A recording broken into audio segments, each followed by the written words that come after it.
बहुत लोग हैं जो ये पूछते हैं कि भगवान ईमानदार लोगों का सहायता नहीं करते। भगवान बस ईमानदार लोगों का शोषण करते हैं। जो दिल का अच्छा होता है, जो मन का सच्चा होता है, उसे दुनिया वाले तो परेशान करते ही हैं, ईश्वर भी उसका साथ नहीं देते। वो बात सही भी है। कई बार ऐसा देखने में लगता है कि ईमानदार लोग आज के जमाने में कहीं ना कहीं पीछे रह जाता है। वही जो थोड़ा बेईमान है, थोड़ा शातिर है, थोड़ा नौ छौ जानता है, वो अपना काम किसी न किसी तरीके से बना लेता है।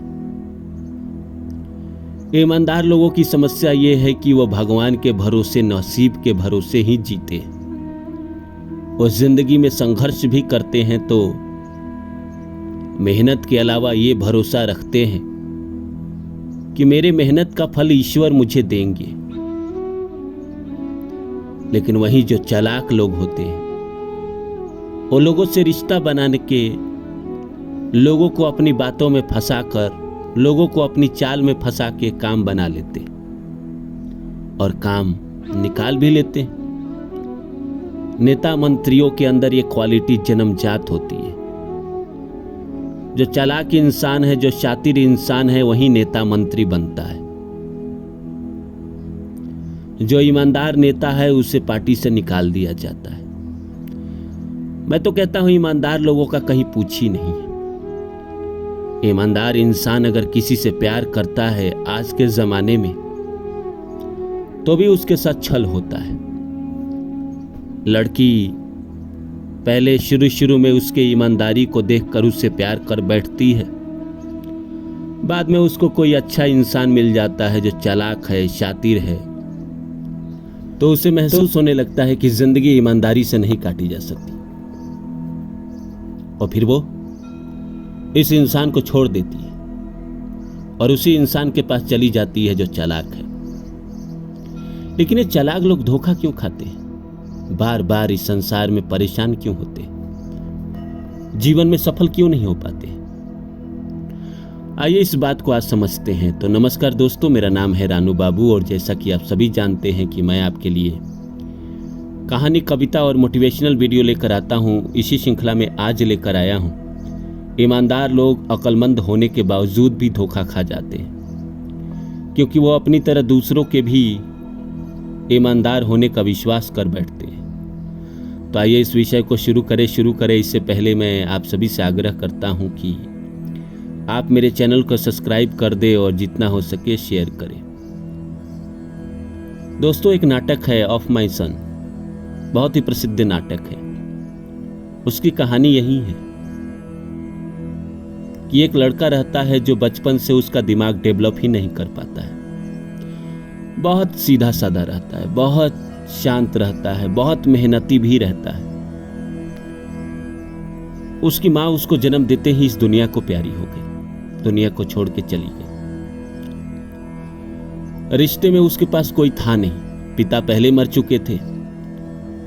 उसके मौसी का बेटा उसके साथ रहता था। उसके मौसी के बेटे ने उसको अपने जिम्मे ले लिया। तमाम लोग विरोध करते रह गए, लेकिन उसने कहा कि नहीं, ये मेरा अपना भाई है, मैं इसका साथ कभी नहीं छोड़ सकता। दोनों धीरे धीरे बड़े हुए। जो बेचारा सीधा साधा इंसान है, उसे गलतियां बहुत हो जाती थी, तो इसके मौसी के लड़के ने उसकी गलतियों पे कई बार पर्दा डाला। जिंदगी इसी तरह बीत रही थी। वो एक जगह काम करने जाते, वहां कुछ देर काम करते, और इसके ये जो इंसान था, जो सीधा साधा था, जिसका दिमाग डेवलप नहीं कर पाया था, उसे गलती हो जाती और काम से निकाल दिया जाता। फिर दूसरे जगह जाते तो वहां काम मांगते, तब तक ये कुछ बोल देता, काम नहीं मिलता।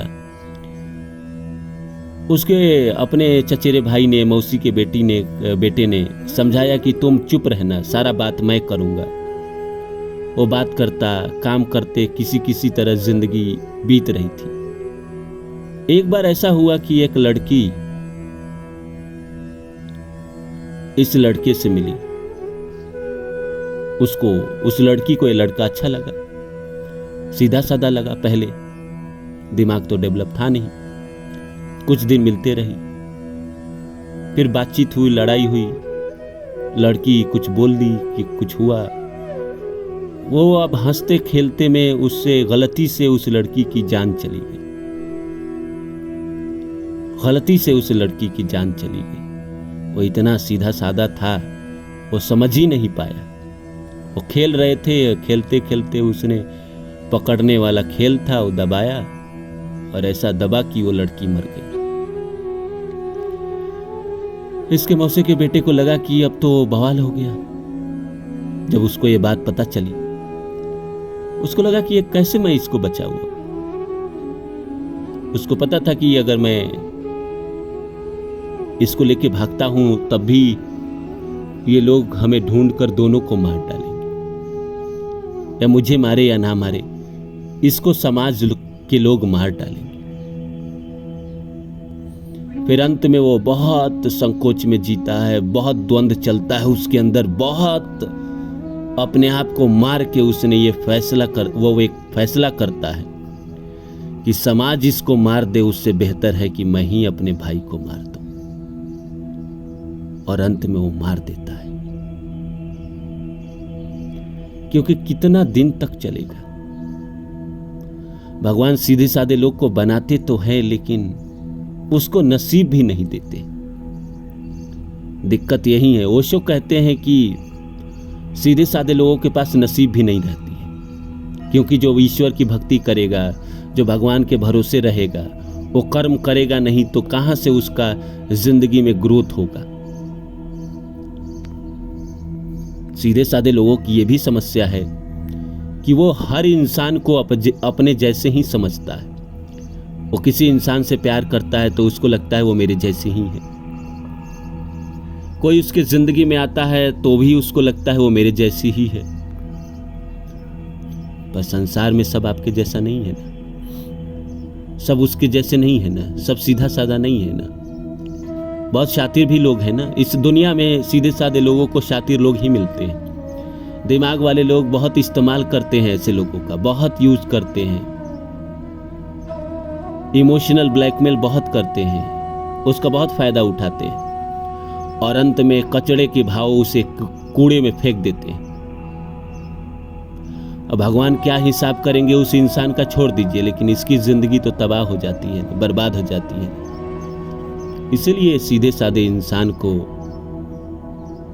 चालाकी सीखनी चाहिए, किसी दूसरे पे भरोसा नहीं करनी चाहिए।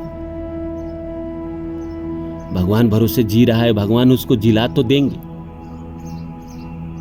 लेकिन भगवान इस जन्म में उसको धोखे इसीलिए खिलवाते हैं कि ताकि आगे के जन्म में वो चालाक बन सके, समझदार बन सके, या यूं कहे कि पीछे के जन्मों में उसने लोगों का फायदा उठाया हो,